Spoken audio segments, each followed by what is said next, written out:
વિચાર છે રોજ ગામ ફતેહગઢની અંદર દલિત સમાજના લોકો એકત્ર થઈ સામૂહિક રીતે કૂતરાઓ માટે શિબિરો બનાવેલ છે. એ બદલ આ ઉદાહરણ કરીને સામાન્ય રીતે બધા શિબિરો બનાવેલ છે. ફતેહગઢ ગામે દલિત સમાજ દ્વારા વર્ષોથી કરાતો સેવા યજ્ઞ.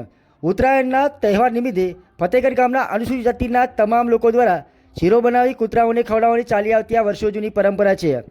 વડગામ તાલુકાના ફતેહગઢ ગામે છેલ્લા ઘણા વર્ષોથી મકર સંક્રાંતિના પાવન પર્વ નિમિત્તે અનુસૂચિત જાતિના વડીલો યુવાનો દર વર્ષે આશરે 200 કિલો શીરો બનાવી ગામના તમામ મહોલ્લામાં રહેતા અબોલ પશુઓ જેવા કે ગાય કૂતરાઓ માટે શીરો બનાવી આપવામાં આવતો હોય છે. વડીલો દ્વારા જાળવી રખાયેલી આ પરંપરા હવે યુવાનો પેઢી દર પેઢી આગળ ધપાવી રહ્યા છે, જેમાં રોહિત સમાજ, વણકર સમાજ અને શ્રીમાળી સમાજના તમામ લોકો એકત્રિત થઈ ભેગા મળી એકતા અને સેવાનું ઉત્તમ ઉદાહરણ પૂરું પાડ્યું છે. આ સેવાના કાર્યને ગામ લોકો ખૂબ ખૂબ બિરદાવી રહ્યા છે.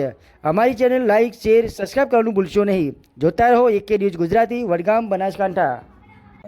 ઉત્તરાયણનો દિવસ હોવાથી બધા મોહલ્લાના લોકો એકત્ર થઈ બધાની યથાશક્તિ પ્રમાણે કોઈ 25, 50, 100, 200, 500, 1000 એ રીતે ફાળો આપી અને આજે આખા મોહલ્લાની અંદર ઉજવણી કરી રહ્યા છીએ. કૂતરા માટે શીરો બનાવી અને આખા ગામની અંદર ચાટો ભરીને શીરો નાખીએ છીએ.